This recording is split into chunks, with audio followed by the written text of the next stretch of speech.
regras de uso em conformidade com a LGPD. Existe uma condômino, colocou um texto lá, esses porcos, esses relaxados, sabe, ofendendo o pessoal. Eu fui lá e disse, olha, respeitem as regras do grupo. Fui lá, apaguei a mensagem da condômino e falei, quem estiver descontente, fala comigo no privado.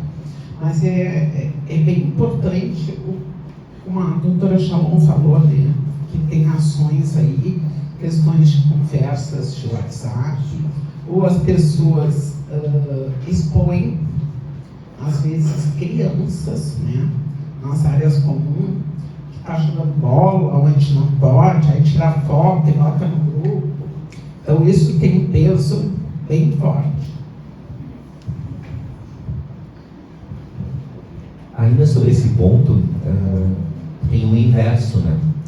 Há um tempo atrás trabalhamos em um processo em que o grupo de WhatsApp efetivamente foi empoderado como caráter oficial. O síndico era o administrador, usava o WhatsApp como ferramenta para praticamente tudo, comunicação interna do condomínio.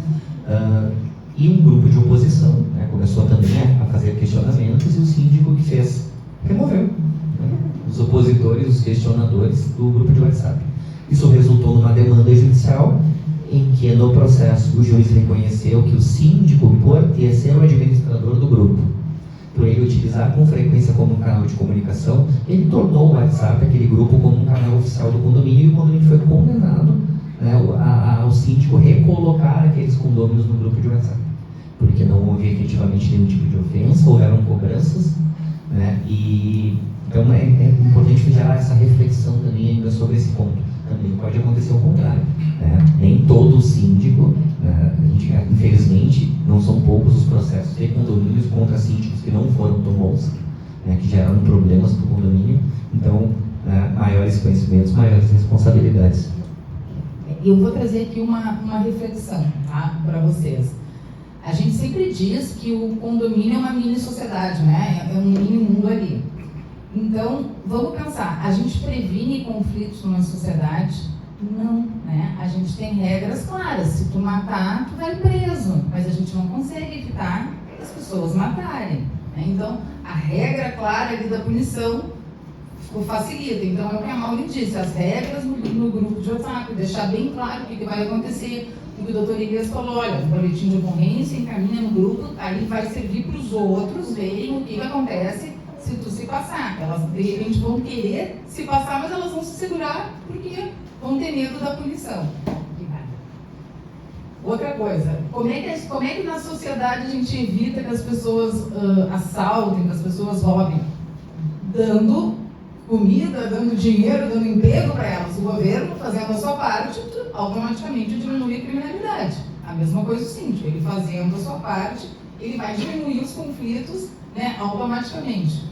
E agora, indo assim um pouco na contramão dessa questão da empatia e de entender e de o síndico ser psicólogo e ser tudo, não sei se é porque eu já estou há 28 anos no condomínio, já é dezembro, eu estou quase com 50, porque a menopausa assim tira a cintura da gente, a dignidade, a paciência, tudo, sabe? Porque eu penso muito assim, eu me inspiro muito nos juízes, né? O juiz vai compreender esse drama aqui particular, que aconteceu isso, porque isso... Não, ele vai ali pela lei. Ele é técnico, ele é imparcial. É isso que garante uma segurança pra gente, né?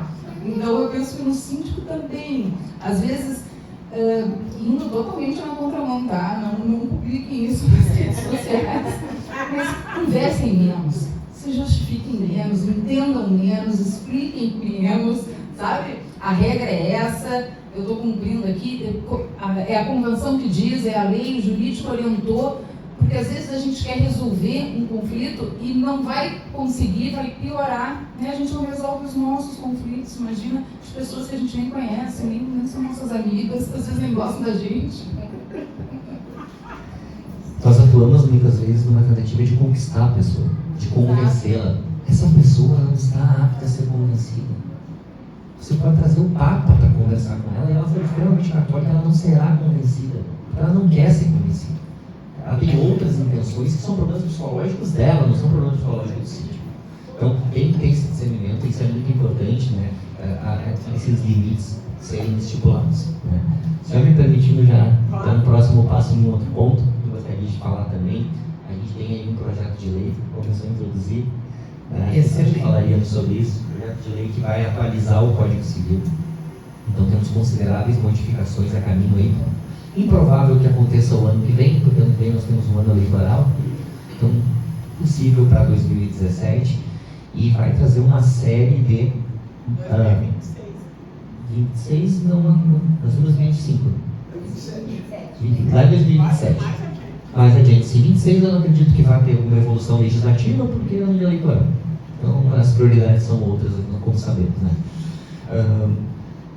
Mas para 2027 é provável que tenhamos, né, atualizações na legislação condominial, e ela traz um considerável, ao meu ver, aumento na responsabilidade do síndico, ainda mais. Né? Como Elias, empoderamento da Assembleia, redução de quóruns para tomada de decisões importantes, exemplo, afastamento de um condomínio antissocial, né? Aplicação de multa por reiterado descumprimento, que hoje existem quóruns qualificados para aplicar, traz a redução para quórum simples de Assembleia ou para quórum de 2/3 dos presentes na Assembleia. Então, o procedimento de exclusão do condomínio antissocial passa a ser quase um procedimento administrativo. Né? O condomínio em Assembleia vai julgar e vai decidir se aquela pessoa precisa sair, e se a pessoa não sair, você vai entrar com uma ação judicial para cumprir aquela decisão da Assembleia apenas, não mais para convencer o juiz. Então, muitas responsabilidades, ao meu ver, serão aumentadas do síndico, porque é o síndico que tem a caneta para convocar a Assembleia. Né? Então... Não participar de Assembleia também, não tem uma alteração que vai poder impedir que o condômino que perturba participe? Exatamente, também tem outra alteração nesse sentido. O condômino que reiteradamente é multado, por exemplo, ele ficará impedido de participar de assembleias.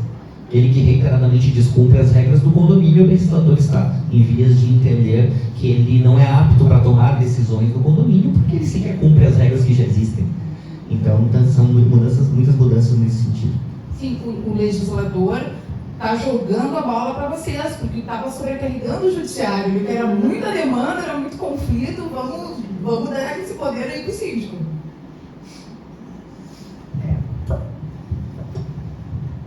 Cada vez mais o síndico vai aumentando a sua mala de responsabilidades. E essa questão que o doutor Elias falou é sério, pode banalizar a questão do condomínio antissocial. Né? Então, daqui um pouco, tem uma comunidade que, para ele, qualquer coisa é perturbadora. Né? E tem um grupo de pessoas que são assim, não podem, com choro de criança, com latido de cachorro, umas coisas assim muito simples, né? Que a gente mesmo diz que, bom, cachorro late, criança chora, aquela velha história. Mas pode ir para um lado preocupante realmente. E tem outras alterações aí que acho que são positivas, né, doutor Elias, com relação às cotas comunais, às cobranças. Virão alterações muito relacionadas ao combate à inadimplência, a possibilidade do aumento, da retomada da taxa da multa, que até 2002 podia ser aquela multa que tivesse na convenção do condomínio. A partir de 2002, com o Código Civil, disse que era 2%, houve um boom na inadimplência. O legislador está trazendo de volta a possibilidade do condomínio em convenção estipular a multa, que pode ser de 10% do valor do débito. Então, vai uma série de amarras para cercar ainda mais aquele que deve ao condomínio de forma reiterada e prejudica o fluxo de caixa do condomínio. Né? Então, tem várias alterações pontuais, todas no sentido de tornar mais difícil dever condomínio, o que, sem dúvida, é muito saudável. Né? A cota condominial, a obrigação mensal, o boleto deveria ser sempre a prioridade número 1 das pessoas, porque é onde mora. você defende com unhas e dentes a sua residência, a própria legislação defende, né? Não é fácil você levar a leilão um imóvel. O condomínio tem uma condição de credor privilegiado, que ele não comporta, em resposta, o condomínio alegar impenhorabilidade por bem de família, mas a grande maioria das outras dívidas, você não toca no único imóvel de residência daquele devedor. O condomínio ainda tem essa flexibilidade, mas esse é o peso que existe, o imóvel, o patrimônio no direito brasileiro, e esse mesmo preço também precisa descer para a sociedade no sentido de cumprir com a sua obrigação da manutenção do imóvel. O condomínio nada mais é do que isso, aqueles serviços que você usa e aquela manutenção do seu bem. Se isso não está em dia, como que você vai poder usufruir de serviços e ter o seu imóvel mantido, né, com uma correta impermeabilização, né, com as corretas adequações dos sistemas de segurança? Então, culturalmente, né, a legislação tende cada vez a apertar mais o cerco inadimplente para que também eleve a obrigação de pagar o condomínio em dia com o mesmo peso que existe hoje. Sou dono de um imóvel. Uma coisa que eu lembrei também, voltando ao assunto do imediatismo aqui, vou fazer meu papel de coach reverso aqui, desmotivacional, tá? Às vezes eu vejo que o síndico, quando ele assume um condomínio, ele quer mostrar serviço, quer mostrar como ele é bom, né? Vocês já são bons, já fazem um trabalho bem de vocês. Aí trocou uma fechadura, manda lá no grupo, fechadura resolvida, troquei, ó. Todo mundo bate palma, legal e tal. Aí ele vai fazendo as coisas, só que aí ele começa a ter vários condomínios, começa a ter muita demanda, ele não consegue manter aquele padrão que ele mesmo criou, né? E aí as pessoas vão cobrar. Então, mantenham padrões desde o início, assim, né? Levar para algo mais técnico, né? Penso eu, para ter aquele padrão aí. Mesmo que às vezes tu possa responder depois das 9, não responde, não cria um monstro, né? As pessoas, elas vão sempre querer mais, né? E hoje aquele pessoal ali é parceiro de vocês, depois ele não é. Isso é uma coisa que eu sempre digo, assim, a gente vê na prática, a gente vive muito intenso ali com aquele pessoal do condomínio, né? Mas eles não são nossos amigos, assim, aquele grupo de condomínio, eles são os clientes de vocês. Então vocês estão fazendo várias coisas ali para agradar, mostrando, mandando, e lá do outro lado, às vezes eles estão pensando, não fez mais que obrigação, ainda demorou. Né? Aí tu vai criando aquele monstro, quando tu quer cortar, tu é o ruim. Então seja mais padronizado. E uma coisa que eu acho bacana é criar respostas prontas. Assim, tem algumas respostas prontas para enviar, dizendo que essa demanda vai ser respondida no prazo tal, essa demanda vai ser respondida assim que possível. E para ensinar, doutrinar ali o pessoal. Eu acho que isso é importante, até mostra um profissionalismo da parte de vocês, que às vezes conta mais ponto de tu ser aquele síndico que está toda hora ali engolindo com informações. E aí, doutor Elias? 2 pontos também que eu tinha anotado aqui para contribuir. Das minhas anotações eram os 2 últimos que eu queria, acho que a gente já está caminhando para o esgotamento de tempo, né? Deem atenção para a convenção e regimento interno do condomínio que vocês administram. Tá?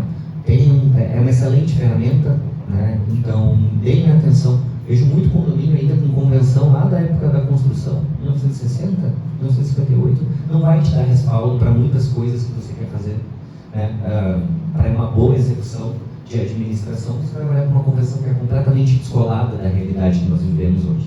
Então, deem atenção para a convenção, deem atenção para regimento interno do condomínio, né? Vale a pena trabalhar, dedicar, e é um legado que o síndico deixa, né? Quando ele faz esse trabalho de atualização de convenção, trazer para a legislação atual, é um legado. Ele vai deixar uma marca lá, que foi na gestão dele que o condomínio passou a ter regras atualizadas e regras que efetivamente são aplicáveis. Porque tem muita convenção que, basicamente, ela é decorativa. Então, só vai servir para aquele condomínio complicador catar alguma coisa lá no meio daquela convenção e jogar, argumentando para defender o seu ponto de vista. E o segundo ponto também é cerquem-se de bons profissionais.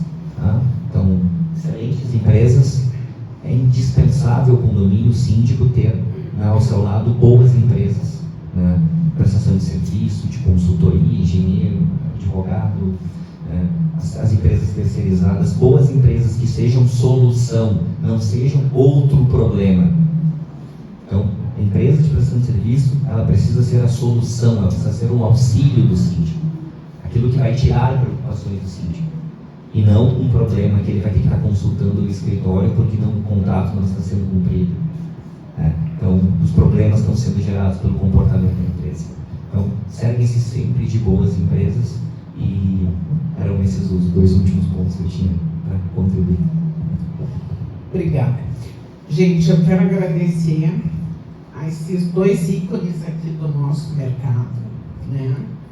Que eu tenho uma grande admiração, e agradecer a todos vocês aí que estão participando ativamente e muito atentos, né, a esse debate, a esse painel, e sigam aí as orientações desses profissionais, porque eles conhecem muito os problemas que nós vivenciamos, né? Então, o que a doutora Shalom falou ali, crie regras, né? Não crie monstros. Coloquem limites. E obrigada a todos.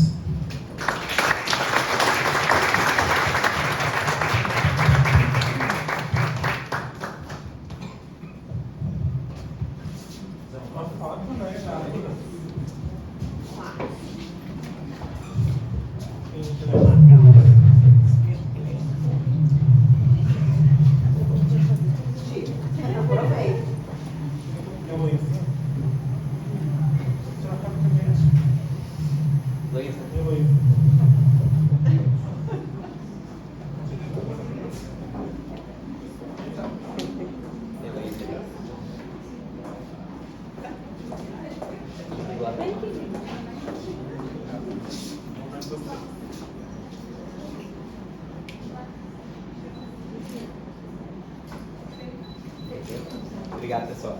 Pessoal, a gente tem uns brindes no escritório aqui, tá?